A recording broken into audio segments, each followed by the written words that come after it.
Please like this video and subscribe to Story Tales. I hope you enjoy the story. Let's begin. Kevin Knox's boots crunched on the wet autumn leaves carpeting the sidewalk as he walked hand in hand with his son from Willamette Elementary.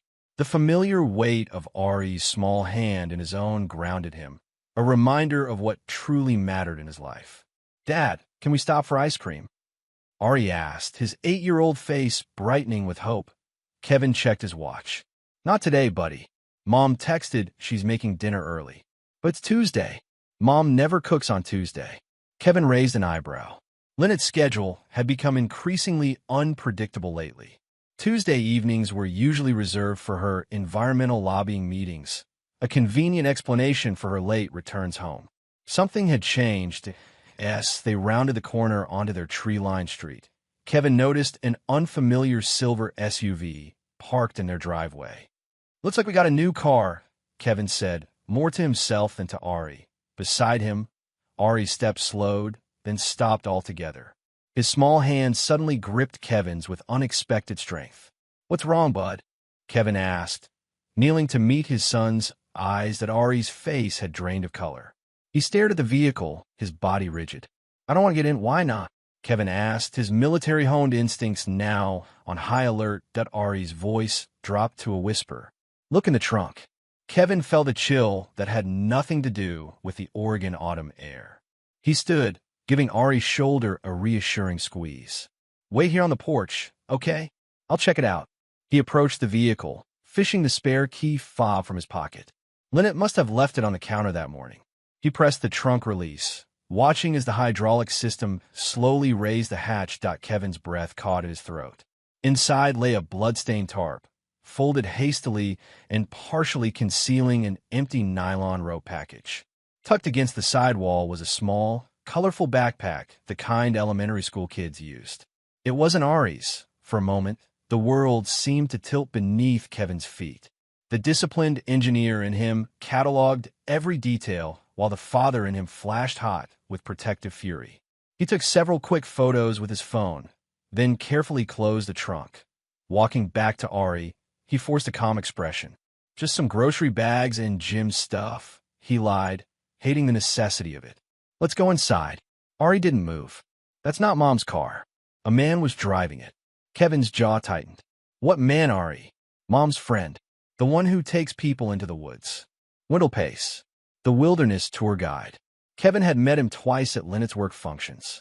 The man had seemed pleasant enough, if overly familiar with his wife. Now, pieces were clicking into place with sickening clarity. "What did you see this car?" Kevin asked gently. "Yesterday, when Mom picked me up from school. She said you were busy, but I knew you weren't because Tuesday is your work-from-home day." Kevin nodded, his mind racing. "Let's get inside, buddy. I need to think." As he guided his son up the walkway, Kevin felt a familiar sensation spreading through his chest, not panic, but the cold, calculated focus that had served him well during his military service. Something was deeply wrong. His wife was lying, and his son might be in danger. The electrical engineer's methodical mind began formulating a plan. Over the next week, Kevin maintained an outward calm that belied the storm brewing inside him. He watched Lynette with new eyes, cataloging changes that he'd previously attributed to work stress or the natural evolution of their 12-year marriage. The late nights had increased in frequency. 3 times that week, she'd returned after midnight, her excuses ranging from budget emergency meetings to donor dinners. Her clothes carried unfamiliar scents, not just perfume, but something woodsy and masculine. Most telling was her behavior around Ari. Where once she'd been an attentive, if somewhat distant mother, now she seemed to avoid their son entirely. When they were together, her smiles seemed forced, her attention distracted. That on Thursday evening, Kevin sat at the kitchen table, laptop open, pretending to review electrical schematics while actually researching surveillance equipment. Lynette breezed into the room, car keys jingling. "Environmental committee meeting tonight." "Don't wait up." Kevin looked up, his face neutral. "Seems like a lot of meetings lately." "We're fighting a massive timber proposal," she replied smoothly. "The hours are crazy right now." He nodded, noting how she didn't meet his eyes. "Need any help with the technical aspects?" Environmental impact analyses use the same modeling I do for power grid systems. For a moment, uncertainty flashed across her face. No, we have specialists for that. Besides, you wouldn't understand the politics. Probably not, Kevin conceded, returning to his laptop. Drive safe. After she left, he walked up to Ari's room. His son sat cross-legged on the floor, surrounded by Lego bricks. Hey, buddy, Kevin said, sitting on the edge of the bed. Can I ask you something important? Ari nodded, eyes serious beyond his years. Has Mom said anything to you about going on a trip? Ari's hand stilled. She said we might go to a special cabin soon. Just me and her. Not with me. Ari shook his head. She said you had too much work. But I told her I wouldn't go without you. Kevin's heart constricted. What did she say to that? She got mad. Said sometimes families need breaks from each other. Ari looked up, eyes glistening. I don't want a break from you, Dad. Kevin pulled his son into a tight hug. That's not going to happen, I promise. That night, after Ari was asleep, Kevin drove to a hardware store 40 minutes away and purchased 8 wireless security cameras, motion sensors, and an external hard drive. He paid cash. The next day, he took a rare day off work. While Lynette was at her office and Ari at school, Kevin methodically installed cameras throughout the house in the living room smoke detector, behind the kitchen clock, within a bookshelf in the hallway. The garage received special attention. Kevin installed 2 cameras with clear views of Lynette's new SUV, positioning them among the ceiling-mounted storage boxes where they wouldn't be noticed. When Lynette returned that evening, Kevin greeted her with casual news. I upgraded our home security system today, he mentioned over dinner. Been meaning to do it for months. What was wrong with the old one? She asked, her fork pausing midway to her mouth. Outdated technology, Kevin replied. This one's got better motion detection, remote monitoring, all the modern features. Sound expensive. Kevin shrugged. Worth it for peace of mind. That night, as they prepared for bed, Kevin noticed how Lynette kept her phone close, angled away from him when texts arrived. When she showered, he considered checking it, but decided against it. Digital forensics would leave traces. He needed to be smarter than that. Instead, he lay awake beside her, listening to her breathing, wondering how the woman he'd married could have transformed into this stranger. Sleep didn't come until near dawn. 3 days passed before the cameras captured anything significant. Kevin was reviewing footage on his secure laptop in his downtown office when he saw the garage door opening at 1:17 a.m., long after Lynette had supposedly gone to bed that a man's figure slipped inside. Tall, bearded, dressed in outdoor gear, Wendell Pace. Moments later, Lynette appeared, wearing only a silk robe. They embraced immediately, kissing with the familiarity of longtime lovers that Kevin's hands clenched into fists, but he forced himself to keep watching, to gather information rather than react emotionally. The footage had no audio, but he could see them talking intently between kisses. Wendell gestured emphatically. Lynette nodded. She glanced nervously toward the door leading to the house. Kevin switched to the second garage camera, which offered a clearer angle of their faces. He enhanced the video quality and activated the lip-reading software he'd installed. Not perfect, but better than nothing. Fragments of their conversation appeared as text. Timetable moved up, Wendell seemed to say. Worried about Ari, Lynette replied. Cabin is ready. Kevin's suspects, getting rid of the burden, need freedom. Cabin that's already cleaned. Kevin's blood ran cold. He rewound and replayed several times, confirming what he'd seen. There was no ambiguity in their intimate touches, their conspiratorial expressions. And the word burden, it could only refer to him that he copied the footage to an encrypted drive and closed his laptop. For several minutes, he sat motionless, processing the implications. His military training had prepared him for betrayal in combat situations, but nothing had prepared him for this betrayal from within his own home, from the woman who had sworn to love him, from the mother of his child. That evening, Kevin stopped at the house of his neighbor, Delora Brandt. The retired nurse had lived next door for the entire 8 years they'd been in the house. Her late husband had been a police detective, and something in her sharp eyes told Kevin she missed little that happened on their street. Delora answered the door in gardening clothes, soil still on her gloves. Kevin, this is unexpected. Sorry to bother you, Delora. Could I have a few minutes of your time? She studied his face. "You look like you've seen a ghost. Come in." In her kitchen, over strong black coffee, Kevin chose his words carefully. "Have you noticed any unusual visitors at our house recently? Maybe when I'm at work." Delora set down her mug. "You mean besides the wilderness guide with the fancy truck? He's been coming around for about 3 months now. Always when you're gone." Kevin's jaw tightened. 3 months. Tuesdays and Thursdays, regular as clockwork. Sometimes stays for hours. She paused. "Your wife introduced him as her colleague once. Said they were working on a forest conservation project. What's your impression of him?" Delora's eyes narrowed. "Remind me of cases my Frank used to work. Charming on the surface, but something not right underneath." She leaned forward. "Kevin, I don't like a medal, but that man, he was involved in something bad a few years back. A missing hiker. Charges dropped, but Frank always said the evidence was there." Kevin felt his pulse quicken. "What happened to the hiker?" "Never found." Delora sipped her coffee. "Frank kept notes on cases that bothered him, even after retirement. I still have his files. If you want, I could look into it." "I'd appreciate that," Kevin said. "And Delora?" "This conversation never happened." She nodded gravely. "Be careful, Kevin. Whatever's going on, don't underestimate them." Walking home in the gathering dusk, Kevin reviewed his options. Going to the police was premature. He had suggestions of wrongdoing, but no concrete evidence of criminal intent. A confrontation with Lynette would only alert her to his suspicions, and he needed more information. And most importantly, he needed to ensure Ari's safety.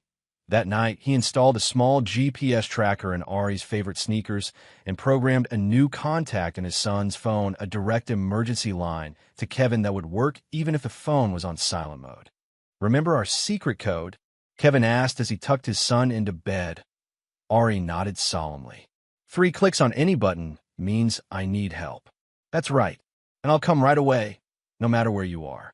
Kevin smoothed back his son's hair. "I love you, buddy. More than anything in the world." "I love you too, Dad."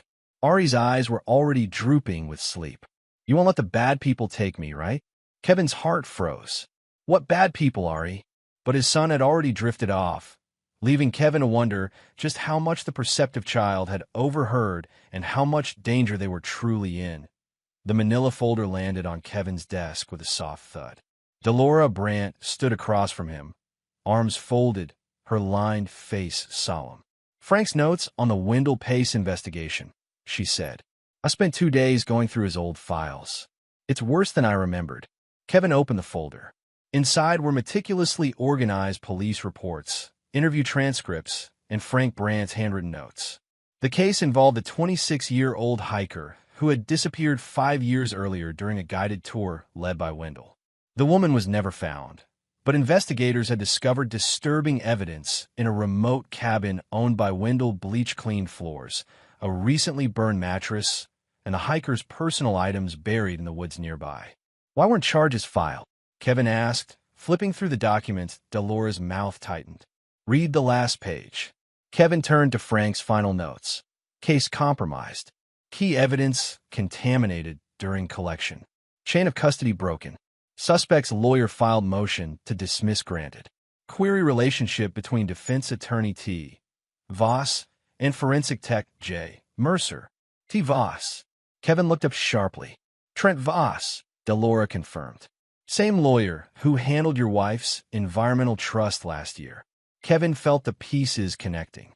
They've known each other for years, then. "And there's this." Delora placed a smaller envelope on the desk. "Frank kept a journal about unusual neighborhood activity. Thought I was being paranoid, but I recorded dates when that Pace fellow visited your house. Look at the pattern." Kevin opened the envelope and found a handwritten calendar. Wendell's visits corresponded with days Kevin had business trips or late meetings. The planning was methodical, deliberate. "There's something else you should know," Delora said, her voice dropping. Frank suspected Wendell wasn't working alone in the hiker case. He believed there was a female accomplice, someone who lured the victim to the tour in the first place. Kevin felt his stomach tighten. "Any proof?" Phone records showed the victim receiving calls from a prepaid cell phone purchased by a woman matching your wife's description. Delora's eyes were compassionate but direct. Frank couldn't prove it, but he always believed Lynette was involved somehow. Kevin sat back in his chair, processing this new information. Wendell wasn't the only one with a history, was he? Delora shook her head slowly. Before you married Lynette, she was briefly engaged to a man named Robert Keller. He disappeared during a camping trip in the Cascades. The case went cold. Everyone assumed he got lost in the wilderness. Everyone except Frank. My husband had good instincts. Delora gathered her purse. Kevin, whatever you're planning, be careful. These aren't amateurs. After Delora left, Kevin spread the documents across his desk, searching for connections, patterns, anything that might help him understand what he was facing. His engineering mind approached the problem methodically, tracing lines between events, people, and locations. One name kept appearing in multiple contexts: a cabin in the eastern Cascades, owned through a shell company that eventually traced back to Trent Voss. The same cabin mentioned in the hiker investigation. Kevin input the coordinates into his GPS. It was remote, accessible only by Forest Service roads, surrounded by thousands of acres of wilderness. The perfect place to make someone disappear. That night, as Lynette worked late again, Kevin sat with Ari at the kitchen table. Buddy, I need to go on a short trip tomorrow, he said carefully. Just for the day. You'll stay with Delora. Ari looked up from his homework. Is it because of Mom's secrets? Kevin paused, surprised by his son's perception. What secrets do you think Mom has? Ari fidgeted with his pencil. She talks on the phone when she thinks I'm asleep. About the cabin and about you being in the way. His young voice trembled slightly. And one time, I saw her and that man with the beard looking at pictures of the woods and talking about a special place where no one would find something. Kevin kept his expression neutral despite the alarm bells ringing in his mind. Why didn't you tell me this before? Mom said if I told you, you'd get mad and leave us. Ari's eyes filled with tears. But I don't think that's true. You wouldn't leave me, right? Never, Kevin said firmly, pulling his son into a hug. No matter what happens, I will always be here for you. Always. Later, after Ari was asleep, Kevin packed a small bag: hiking boots, a flashlight, lock-picking tools from his military days, a compact camera, and a handgun he'd kept secured since his service years. He hoped he wouldn't need the weapon, but preparation had kept him alive in Afghanistan. He wasn't taking chances now. Dawn was breaking over the Cascade Mountains as Kevin navigated the rough Forest Service road. His SUV bounced over roots and rocks, the GPS occasionally losing signal under the dense tree canopy. After nearly an hour on increasingly primitive roads, he reached a clearing where a small cabin stood, smoke curling from its chimney. Kevin parked behind a stand of Douglas firs and approached on foot, moving silently through the underbrush as he'd been trained. Through binoculars, he observed the cabin rustic but well-maintained, with solar panels on the roof and a late-model pickup truck parked outside. Wendell's truck. For hours, Kevin watched patiently. Shortly after noon, Wendell emerged, carrying fishing gear. He locked the cabin, climbed into his truck, and drove away down a different service road than the one Kevin had used. Waiting 15 minutes to ensure Wendell wouldn't return for forgotten items, Kevin approached the cabin. The lock on the main door was new and would take time to pick. Instead, he circled to a side window, using a glass cutter to create a small hole near the latch. Reaching through, he unlocked it and slipped inside. The cabin's interior was surprisingly modern: stainless steel appliances, high-end furniture, a sophisticated communication setup. Kevin photographed everything, moving methodically through the rooms. In the bedroom, he found women's clothing in Lynette's size hanging in the closet. On the nightstand, a framed photo of Lynette and Wendell together on a mountain summit, looking very much like a couple. Kevin's jaw tightened, but he continued his search. In a desk drawer, he discovered financial documents showing large transfers from an account in Lynette's name to offshore holdings. Another folder contained paperwork for new identities: passports, driver's licenses, birth certificates for Lynette and Ari, but with different names. They were planning to disappear. With his SON.I in the kitchen, Kevin found a calendar with dates circled in red. Next Friday, 1 week away, was marked departure.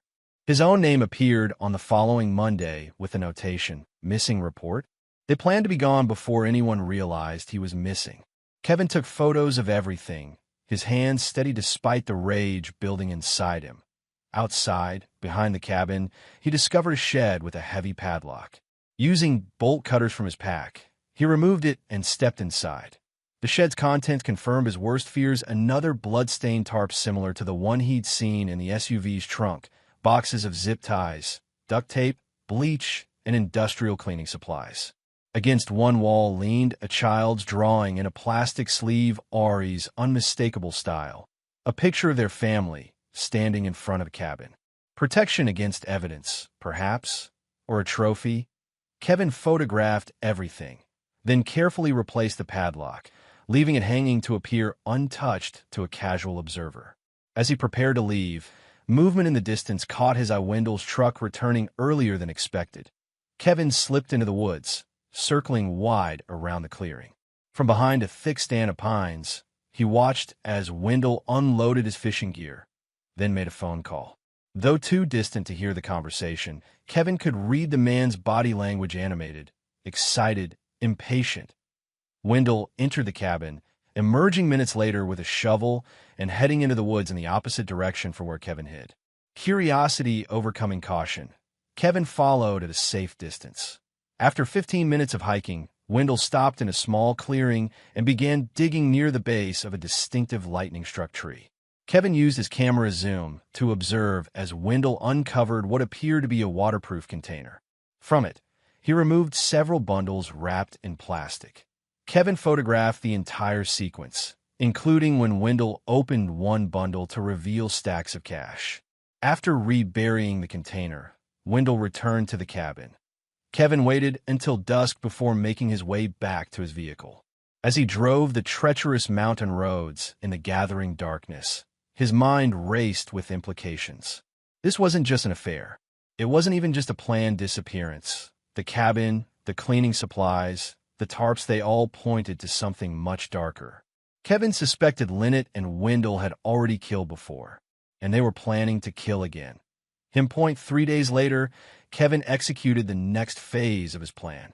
He'd sent Ari to stay with Delora for the weekend, citing a parents' getaway that Lynette knew nothing about. When she protested, he calmly mentioned he'd already arranged for Ari to be dropped off at a special wilderness camp with that guide you work with sometimes on Sunday. The panic in Lynette's eyes confirmed his suspicions. Their plans required Ari, and now their schedule was disrupted. "I thought we could use some time alone," Kevin said over dinner, pouring her another glass of wine.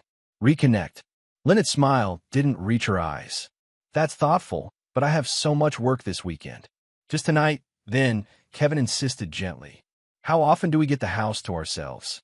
He'd set the stage: carefully romantic dinner, music, candles, and a hidden camera recording everything from the bookshelf. Another recorded from the kitchen. As they ate, Kevin guided the conversation skillfully. "Remember when we first met? That environmental conference in Portland?" Lynette relaxed slightly, the wine loosening her guard.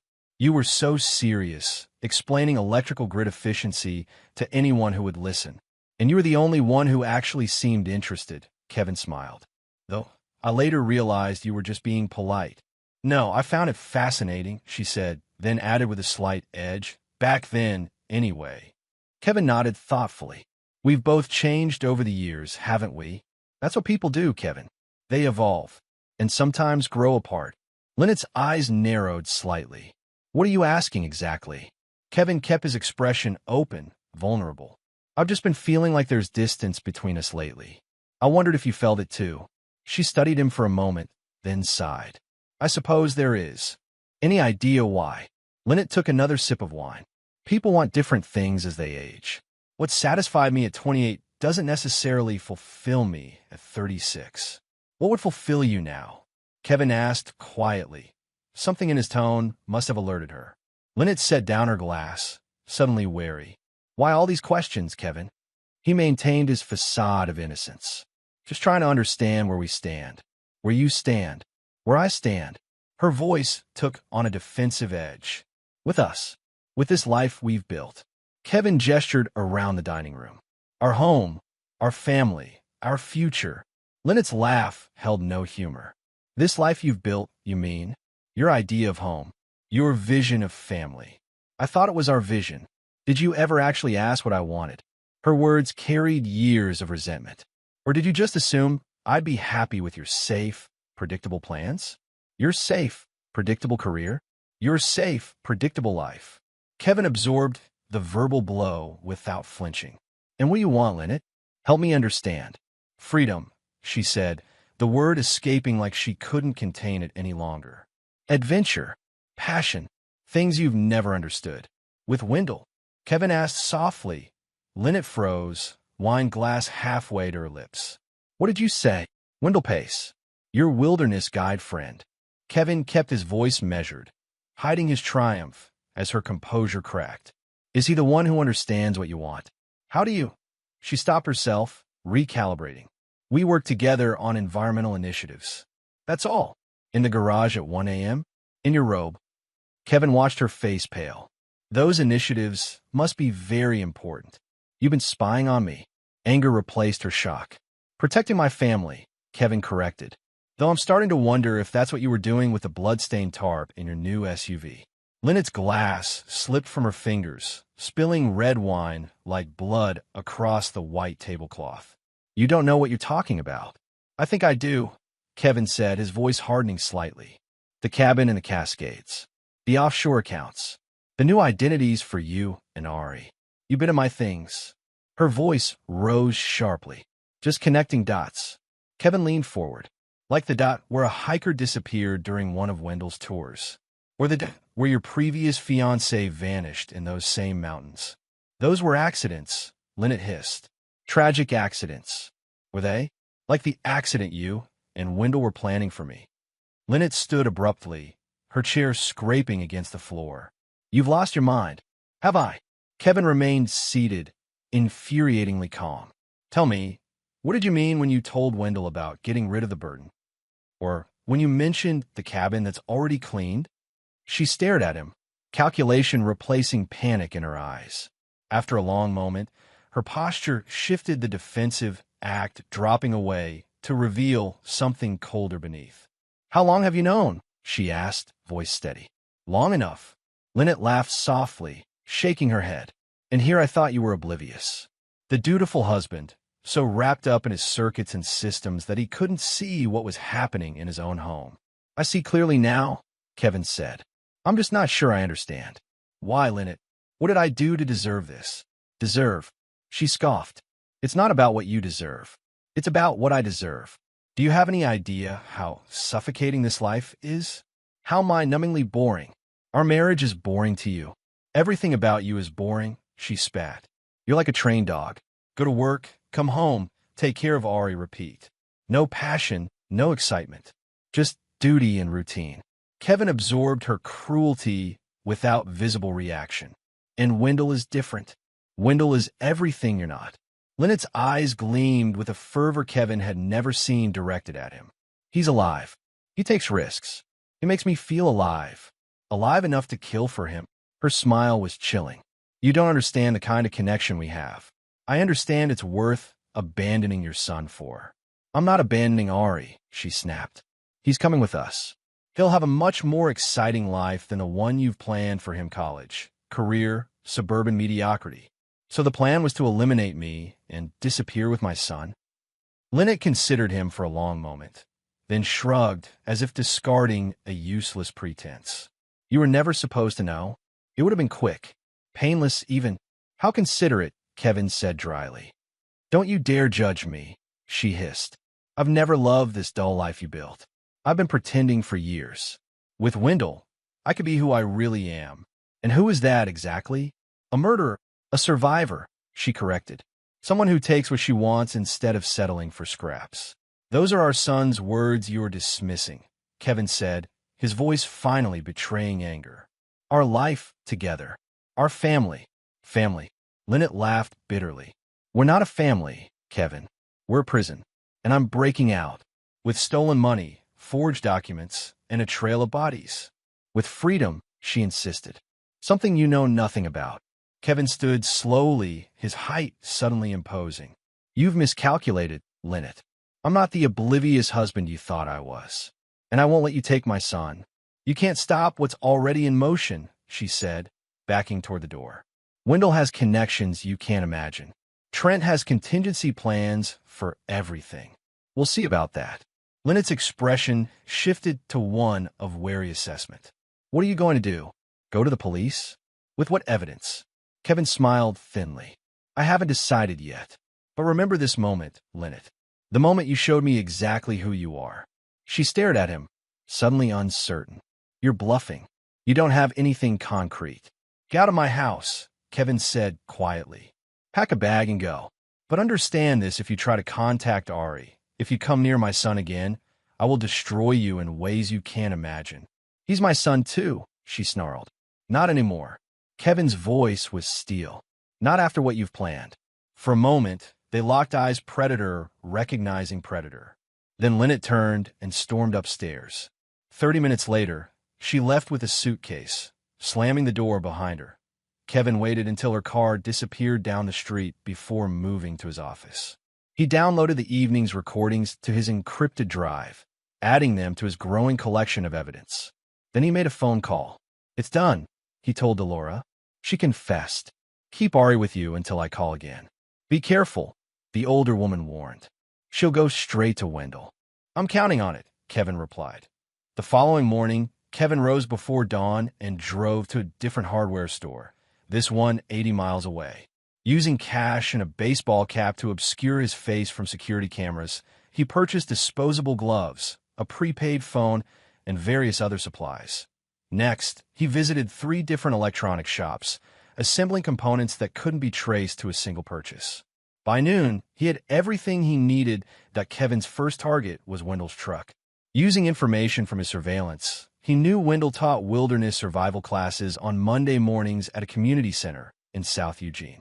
While Wendell was inside, Kevin slipped into the parking lot and placed a small package beneath the truck seat, using a Slim Jim tool to gain entry without leaving marks. The package contained 2 burner phones programmed with text discussing the merchandise and the drop. The language was deliberately vague, but suggestive of illegal trafficking. One phone included photos of the child's backpack Kevin had seen in Lynette's SUV. His next stop was the office of Trent Voss, attorney at law. Kevin didn't enter the building, but located Voss's Audi in the reserved parking space. A casual stroll past the vehicle gave him the opportunity to place a magnetic GPS tracker under the rear bumper identical to the one police departments used for surveillance. Back home, Kevin used a secure laptop to create an anonymous email account. From it, he sent a message to the Eugene Police Department with the subject line "Suspicious Activity in Wilderness Areas, Possible Connection to Missing Persons." The body contained carefully worded concerns about guided tours in the Cascades, mentioning Wendell's name and the dates of previously unsolved disappearances. He included just enough detail to seem credible without revealing his identity or how he'd obtained the information, but a similar message went to the Oregon State Police, this one focusing on possible financial crimes connected to environmental grants. He mentioned both Lynette and Trent Voss, suggesting investigators might find irregularities in the funds allocated to conservation projects in the Eastern Cascades. Lastly, Kevin drove to the cabin he'd discovered. Wendell's truck wasn't present, likely he was with Lynette, planning their next move. Kevin worked quickly, placing the bloodied tarp he'd taken from Lynette's SUV in Wendell's outdoor gear storage. He added a strand of Ari's hair and a torn piece of children's clothing purchased from a thrift store in the shed behind the cabin. Kevin placed a small electronic device that would activate remotely when triggered by his phone. It would send an anonymous emergency signal to local authorities, bringing them directly to the shed and its incriminating contents. That evening, Kevin received a text from an unknown number. "We need to talk. Meet tomorrow. The coffee shop on Willamette. 10 a.m. He didn't respond. Instead, he called Delora. "How's Ari?" "Safe," she assured him. "We're baking cookies and watching nature documentaries. He misses you." "I miss him too, but he can't come home yet. Things are in motion." "Your wife came by earlier," Dolores said quietly. "I didn't answer the door, but she left a note for Ari. Very emotional, saying how much she loves him and needs to see him." "Keep it," Kevin instructed. "Evidence." "Did she seem to be alone?" "There was a truck parked down the street. Couldn't see who was in it." "They're watching the house," Kevin concluded. Stay inside with Ari. Don't let him near windows. Frank's old service weapon is still in the safe, Dolores said calmly. I remember how to use it. Let's hope that won't be necessary. The next morning, Kevin didn't go to the coffee shop. Instead, he drove to the police station and asked to speak with a detective, preferably one specializing in missing persons cases. He was shown to an interview room where Detective Maya Sullivan greeted him with professional courtesy. How can I help you, Mr. Knox? Kevin placed a thumb drive on the table. I have reason to believe my wife and her associates are planning something illegal, possibly violent. Sullivan's expression remained neutral. That's a serious claim. What kind of evidence do you have? Recordings of conversations, financial documents, photographs of suspicious items. Kevin met her gaze steadily. I'm an electrical engineer, detective. I deal in systems and patterns. When I started seeing patterns in my wife's behavior that didn't make sense, I investigated. And you gathered this evidence yourself? A note of skepticism entered her voice. I did, which means you'll need to verify it independently for court purposes. Kevin pushed the drive toward her. But should give you enough probable cause for warrants. Why not come to us earlier? Because until recently, I only had suspicions. Now I have my wife's confession that she was planning to get rid of me and disappear with my son. Sullivan picked up the drive. I'll review this. But Mr. Knox, if you're in the middle of a contentious divorce, this isn't about divorce, Kevin interrupted firmly. This is about stopping a crime before it happens. Please review the materials. Focus on Wendell Pace and Trent Voss. There are connections to previous missing persons cases. As he left the station, Kevin noticed a familiar truck parked across the street windows, with Lynette in the passenger seat. They'd followed him, exactly as he'd anticipated. Kevin drove directly to his attorney's office, a Vietnam veteran named James Carver who had helped several military families with legal issues. Inside, he handed over another copy of his evidence. File for emergency custody of Ari, he instructed. Based on evidence of Lynette's planning to flee the country with him using falsified documents. Carver reviewed the materials, his weathered face growing increasingly grim. This goes beyond family court, Kevin. There's evidence of criminal conspiracy here. I've already been to the police, Kevin assured him. But I need to protect my son legally while they investigate. Can you file today? Within the hour, Carver promised. Where's Ari now? With a trusted neighbor. Safe. Keep him there until we have the custody order. Carver stood and shook Kevin's hand. I've known you for 8 years, son. Never figured you for this kind of situation. Neither did I, Kevin replied honestly. But I'll do whatever it takes to protect my son. That afternoon, Kevin's phone buzzed with a text from Delora. Police just took someone from the truck parked on our street.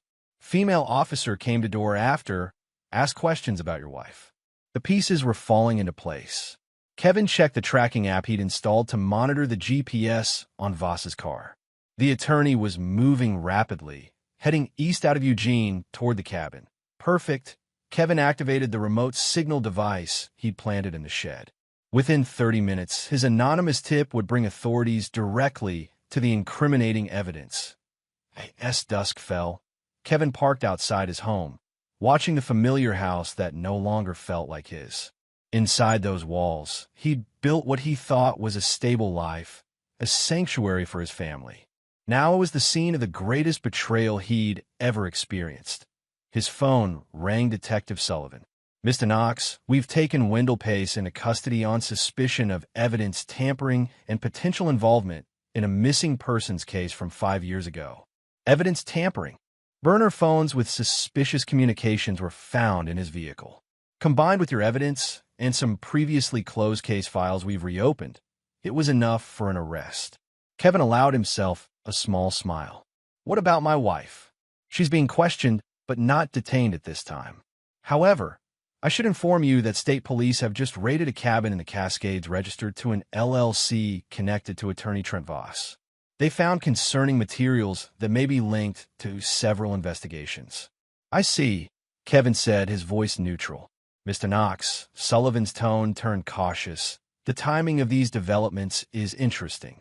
You wouldn't happen to know anything about anonymous tips received by multiple law enforcement agencies in the past 24 hours? I'm an electrical engineer, detective. I deal with facts and evidence, not anonymous tips. Of course. She paused. Your custody hearing is scheduled for tomorrow morning. Judge Winters granted an emergency review based on the evidence presented by your attorney. Thank you for letting me know. One more thing, Mr. Knox. Stay away from Wendell Pace, Trent Voss, and your wife until this investigation is complete. Whatever is happening here, it's bigger than a domestic dispute. After hanging up, Kevin sent a message to Delora, coming to get Ari. We'll stay at a hotel tonight. His son ran to him the moment Delora opened the door, small arms wrapping tightly around Kevin's waist. Dad, I missed you. I missed you too, buddy. Kevin knelt, examining his son's face. Everything okay here? Ari nodded. Mrs. Brandt makes good cookies. But I want to go home. Soon, Kevin promised. We need to stay somewhere else just for tonight. As they prepared to leave, Delora pulled Kevin aside. There's something you should know. After the police left, I remembered an old recording Frank made. She handed him a USB drive. 5 years ago, your wife was at a neighborhood cookout while you were deployed. She'd had too much wine, started bragging to a girlfriend about watching someone vanish. Frank was suspicious, recorded it on his phone without her knowing. Kevin stared at the small drive. Her ex? The one who disappeared hiking? Delora nodded grimly. The voice on this matches the description of events from that case. Frank kept it, hoping to find more evidence someday. And now it sounds an awful lot like a confession. Delora's eyes were hard. I've made a copy for the detective who came today. Kevin pocketed the drive. Thank you, Delora, for everything. Just keep that boy safe, she replied, hugging Ari goodbye. Some people don't deserve second chances. In the car, Ari leaned against Kevin's arm. Is Mom in trouble? Kevin chose his words carefully. Mom made some bad choices, buddy. The kind that have serious consequences. Is she go to jail? I don't know yet. But no matter what happens, you'll be okay. I promise. Ari was quiet for a moment. She wanted to take me away from you. Kevin glanced at his son, surprised by his perception. How did you know that? I heard her talking to the man with the beard. They didn't know I was listening. Ari's small face was solemn beyond his years.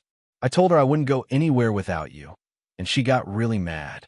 Kevin squeezed his son's shoulder. You don't have to worry about that anymore. We're staying together, no matter what. As they drove toward the hotel, Kevin's phone buzzed with a news alert. He checked it at a stoplight. Breaking, local attorney and environmental lobbyist implicated in fraud scheme. The first dominoes were falling. By morning, the story would be public, the scandal unavoidable.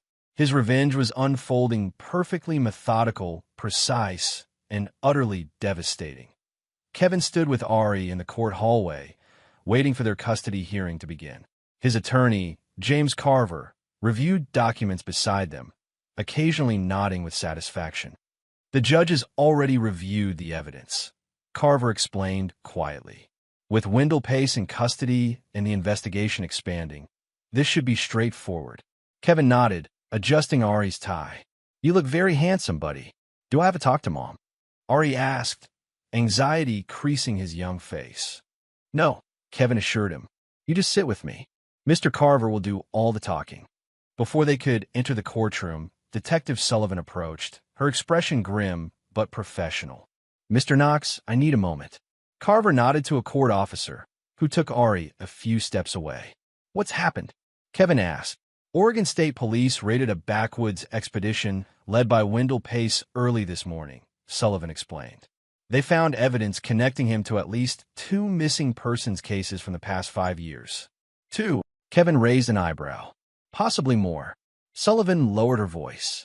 His electronics contained disturbing materials. And we've identified the child's backpack from your photos. It belonged to a 9-year-old who disappeared in Washington State last year. Kevin felt sick. My God, there's more, Sullivan continued. Based on financial records obtained through warrants, we've uncovered what appears to be a significant fraud scheme involving environmental grants and conservation land funds. Both your wife and attorney Trent Voss are implicated. How deep does it go? Millions of dollars. Projects that existed only on paper. Conservation lands purchased at inflated prices through shell companies that trace back to Voss. Sullivan's expression hardened.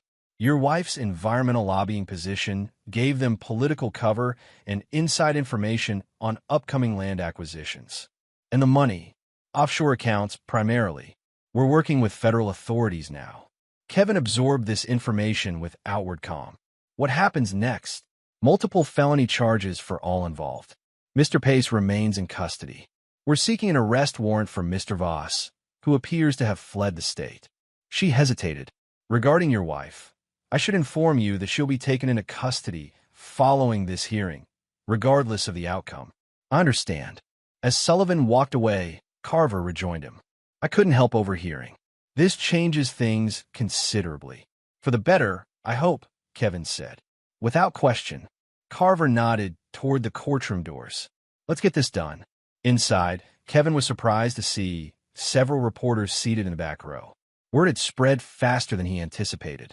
Lynette sat at the respondents' table, looking composed but isolated without Voss beside her. A court-appointed attorney whispered urgently in her ear. The hearing proceeded quickly. Judge Winters reviewed the evidence, including the recorded confession and financial documents showing Lynette's plans to flee the country with Ari using falsified passports. When presented with the police investigation findings, Winters' expression darkened visibly. Given the severity of the evidence and ongoing criminal investigations, the judge announced, I am granting immediate full custody of Ari Knox to his father, Kevin Knox. Ms. Lynette Knox is prohibited from any contact with a minor child pending resolution of criminal charges. Lynette stood abruptly. This is ridiculous. I'm his mother. Ms. Knox, please sit down, her attorney urged. No. Lynette's composure shattered. This is all lies. Kevin set me up because he was jealous of Wendell. The judge banged his gavel. Ms. Knox, control yourself or I'll have you removed. Kevin remained silent, his arm around Ari's shoulders. You planned this, Lynette hissed across the courtroom. You manipulated evidence. You. Two deputies approached from the back of the room. One leaned to whisper something to Lynette's attorney, who paled visibly. Your Honor, the attorney interrupted, I've just been informed that there's an arrest warrant for my client. May we have a moment? The judge nodded grimly. Take 15 minutes. Court is in recess. As they exited, Kevin noticed reporters already making calls, their expressions eager with the scent of scandal. By evening, the story would dominate local news. By tomorrow, it would reach state and possibly national outlets. Outside, Carver handed Kevin a thick folder.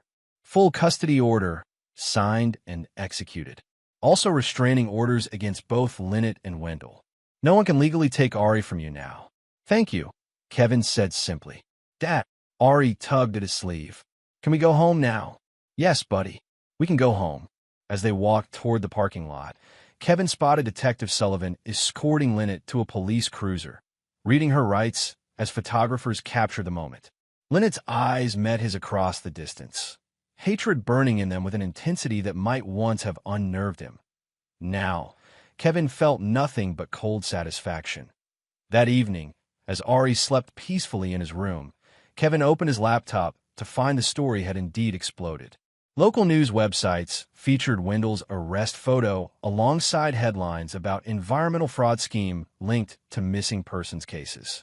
Lynette's professional headshot from her lobbying firm appeared with captions about alleged accomplice in multi-million-dollar fraud. Anonymous sources were cited describing extensive evidence of financial wrongdoing and disturbing connections to unsolved disappearances. The environmental organization where Lynette had worked released a statement distancing themselves completely, claiming they had been deceived by a trusted employee. Kevin's phone rang, an unlisted number. Knox, he answered cautiously. It's Sullivan. Thought you should know. Trent Voss's car was found abandoned at Portland International Airport. We believe he's fled the country. The money, frozen most of it. Federal authorities are involved now. She paused. Your wife is requesting to speak with you. I have nothing to say to her. I figured as much. Sullivan hesitated. Look, Mr. Knox, I've been doing this job for 15 years. What's happening to your wife and her associates? It's thorough. Almost too thorough. Just as often is, Kevin replied evenly. Maybe so. Her tone was noncommittal. In any case, you should know that a recording surfaced today. Your neighbor, Mrs. Brandt, provided it to our department. It appears to connect your wife to another disappearance from before your marriage. Is that so?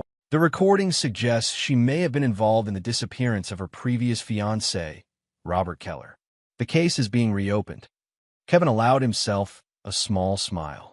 Detective Sullivan, do you believe in karma? I believe in evidence, she replied.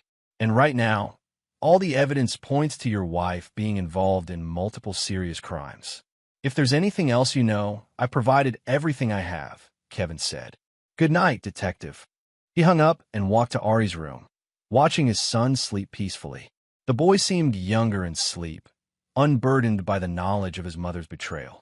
Kevin vowed silently that he would protect that innocence as long as possible, would give Ari the stability and security that Lynette had been willing to destroy. Whatever guilt Kevin might have felt about his methodical dismantling of Lynette's life vanished when he looked at his son. Some actions were unforgivable. Some betrayals demanded consequences. Scene 2. Lynette cornered the following Wednesday. Kevin parked outside Willamette Elementary School, watching parents collect their children. He spotted familiar faces, mothers and fathers he'd known for years through school functions and playdates. They smiled and waved, unaware of how completely his world had transformed in 2 weeks. Ari's class emerged, and his son ran to him with a paper clutched proudly in his hand. Dad, I got an A on my science project. That's fantastic, buddy. Kevin examined the paper with genuine interest. The water cycle, huh? Great work. As they walked toward the car, a sleek sedan pulled into the pickup lane. Lynette stepped out, drawing immediate attention from nearby parents who whispered behind their hands. Kevin tensed, placing a protective hand on Ari's shoulder. Wait here. He approached Lynette, maintaining enough distance that Ari couldn't overhear. You shouldn't be here. Lynette looked haggard beneath her carefully applied makeup. Her designer clothes couldn't disguise the toll of the past week, the arrests, the media coverage, the mounting evidence. He's my son, she said, her voice tight. I have a right to see him. Not according to the custody order and restraining order, Kevin replied calmly. Judge Winters was very clear about that. I may bail, Kevin. I'm not a fugitive. You're a criminal defendant charged with multiple felonies, including conspiracy and fraud, and now possibly murder. Kevin's voice remained low, controlled. You have no rights regarding Ari until the courts say otherwise. Lynette's composure cracked. You can't keep him from me. I'm his mother. You forfeited that privilege when you planned to disappear with him using falsified documents. When you conspired to murder me. Kevin took out his phone. Should I call Detective Sullivan? I'm sure she'd be interested to know you're violating court orders. Parents were openly staring now. The school pickup transformed into uncomfortable theater. Lynette noticed their attention, her face flushing with humiliation. You set me up, she hissed. You planted evidence. You manipulated everything to destroy me. No, Lynette, you destroyed yourself. Kevin's eyes were cold. I simply ensured there would be consequences. You can't ruin my life over one mistake. One mistake. Kevin's voice hardened. No, Lynette, you made a decision. I made a judgment. He turned to walk away, but Lynette grabbed his arm. My accounts are frozen. My reputation is ruined. My career is over. Are you satisfied? Not yet, Kevin replied honestly. But justice is still unfolding, isn't it? They found DNA evidence at Wendell's cabin. They're reopening the case of your ex-fiancé's disappearance. The pieces are connecting quickly now. The color drained from Lynette's face. What have you done?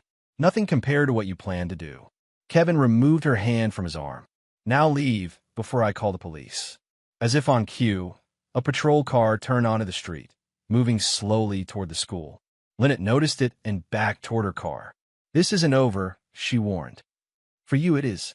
Kevin walked back to Ari, who watched the exchange with worried eyes. Why was Mom here? He asked as they drove away. Kevin chose his words carefully. She wanted to see you, but the judge said she can't right now because of the bad choices she made. Is she going to jail? Probably, buddy. For a long time. Ari was quiet for several blocks. I'm sad, but I'm not scared anymore. Kevin reached over to squeeze his son's hand. That's what matters most. That evening, the news reported that Lynette Knox had been arrested again for violating the terms of her bail by attempting contact with a protected minor. Her bail was revoked, and she would remain in custody until trial. Kevin received a call from James Carver. The district attorney wants to meet tomorrow. They're preparing charges against your wife for conspiracy to commit murder, yours specifically. What evidence convinced them? The recordings you made, the materials found at the cabin, and something new. Wendell Pace is talking, trying to cut a deal. Kevin felt a surge of satisfaction. He's turning on her. Apparently, he's claiming she was the mastermind. Says she approached him with the plan, not the other way around. Honor among thieves, Kevin said dryly. There's something else, Carver continued. Wendell told investigators about a storage unit rented under a false name. They found items belonging to at least 2 missing persons, including Robert Keller, your wife's ex-fiancé. DNA evidence being processed now, but it doesn't look good for Lynette. After hanging up, Kevin went to his office and opened his safe.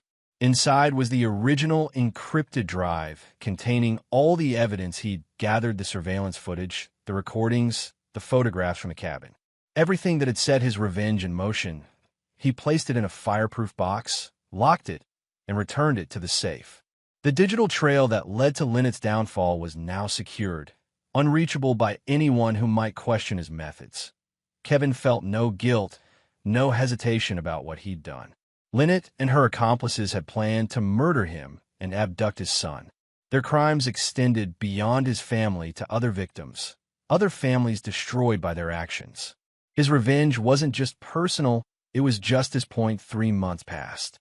Winter settled over Eugene, bringing rain and early darkness.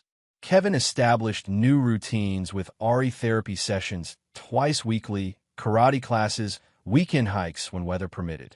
Slowly, his son was healing, speaking more freely, laughing more often. Lynette remained in custody awaiting trial, her attempts to secure bail repeatedly denied as new evidence emerged connecting her to past crimes. Wendell Pace had accepted a plea deal in exchange for testimony against both Lynette and the still fugitive Trent Voss on a stormy December evening. Kevin answered a knock at his door to find Delora Brandt standing on his porch, clutching a waterproof folder. "I need to show you something," she said without preamble. "It's important." In his kitchen, Delora spread several documents across the table. "I've been going through the last of Frank's files. Found these in a locked drawer I didn't have the key for until recently." Kevin examined the paper's police reports, timelines, photographs of a smiling young man with his arm around a younger Lynette. "Robert Keller," Delora explained. "Lynette's fiancé before you. The one who disappeared hiking. They've reopened the case," Kevin noted. "Found his personal effects in a storage unit connected to Wendell." "Yes, but there's more." Delora pulled out a small digital recorder. "Frank recorded a conversation at a neighborhood party about 5 years ago, while you were deployed overseas. Lynette had too much wine, got loose-lipped with a friend on our back patio. Frank was nearby, pretending to nap, but actually recording. She pressed play. Lynette's voice emerged, slightly slurred but unmistakable. Just watched him vanish. 1 minute there, the next gone. Nobody ever thinks to look in the right places. Everyone assumes people get lost in the wilderness all the time." A second woman's voice. "God, Lynn, you're scaring me. You sound like you. Like I what? Like I know something? Maybe I do. Maybe some people deserve to disappear." The recording ended. Kevin stared at the device. She was talking about Robert Keller. "Frank thought so," Delora confirmed. "He spent years trying to build enough evidence for the police to reopen the case. Now, this recording matches the physical evidence they found in that storage unit." "When did you give this to the police?" 2 days ago." Delora's eyes were hard. "Detective Sullivan called this morning. They're adding first-degree murder charges against your wife for Keller's death." Kevin absorbed this information silently. "There's something else," Delora continued. "Frank suspected Lynette wasn't working alone back then, before she met Wendell. He believed she had another accomplice for the Keller disappearance. Trent Voss." Delora shook her head. "A woman. Frank only had a partial description from a witness who saw Lynette with another female at a trailhead the day Keller vanished. Never identified her. Why tell me this? Because Lynette's going away for life, Kevin. Multiple murders, conspiracy, fraud, the evidence is overwhelming. But if she had another accomplice from before Wendell, that person is still out there. Delora gathered her papers. Frank would have wanted the whole truth. After she left, Kevin sat alone in his kitchen, turning over this new information. Another accomplice. Someone who had helped Lynette long before Wendell entered the picture. Someone who had never been caught. His phone buzzed with a text from Detective Sullivan. Need to speak with you tomorrow. New charges being filed against your wife. First-degree murder. Kevin replied with a simple acknowledgement, then went to check on Ari. His son slept peacefully, wrapped in his Star Wars blanket, a half-finished Lego spaceship on his bedside table. The night light cast soft shadows across his young face. Whatever darkness had touched their lives, whatever secrets still lurked in Lynette's past, Kevin would protect his son from all of it. That was the promise he'd made the moment he'd seen that blood-stained tarp in the trunk, a vow as unbreakable as the bond between father and son. 6 months later, on a bright spring morning, Kevin and Ari stood on the porch of a refurbished cabin in the Eastern Cascades.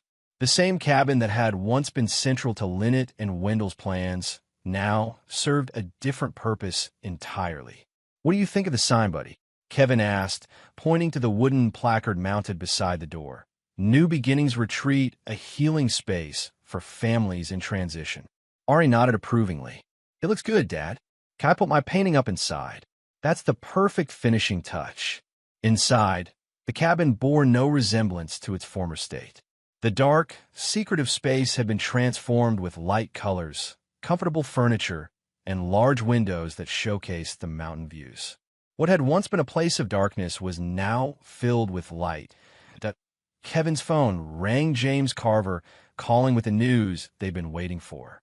It's official, the attorney announced. The judge approved your proposal for the therapy retreat. Lynette's frozen assets have been released as restitution, specifically designated for the retreat's operations. Perfect timing, Kevin replied. Our first families arrive next weekend. How's Ari handling everything? Kevin watched his son carefully hanging his bear, painting on the wall a powerful image of a large bear standing protectively over a cub, with wolves slinking away in the distance. Better every day. His therapist says his progress is remarkable. In the final sentencing, the judge threw the book at her. Kevin said without emotion. Life without parole for Robert Keller's murder. Consecutive sentences for conspiracy and fraud. Wendell got 30 years with his plea deal. Trent Voss is still missing, but Interpol has a global alert for him. Justice served, Carver noted, though some might say your justice was more thorough than the courts could have managed.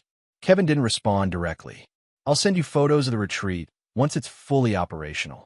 After hanging up, he joined Ari at the wall where the painting now hung prominently. Is it straight? Ari asked anxiously. Perfect, Kevin assured him. Tell me about it again. Ari pointed to the figures in his painting.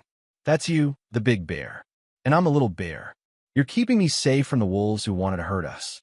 That's right, Kevin said softly. That's my job. And this is our special place now, Ari continued, where other kids and dads can come to feel safe too. Exactly.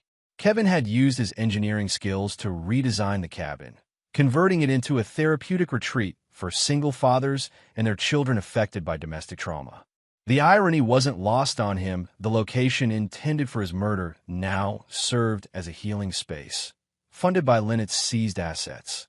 Later that evening, as Ari played outside under Kevin's watchful eye, Detective Sullivan's SUV pulled up the gravel driveway. She stepped out, surveying the transformed property with evident surprise. Quite a change, she remarked, joining Kevin on the porch. Fresh start, he replied simply. What brings you all the way out here? Closure. Sullivan handed him a folder. Final case reports on your wife's conviction. Thought you might want them for your records. Kevin accepted the folder without opening it. Appreciated. I have to admit, Sullivan said carefully, when this all started, I had questions about the evidence. The timing. How perfectly everything fell into place. Sometimes justice works that way. Sometimes. Sullivan's gaze was searching. You know, we never did identify Lynette's female accomplice from the Keller case. The mystery woman at the trailhead. Kevin kept his expression neutral. Some mysteries stay unsolved. True. Sullivan turned to leave, then paused.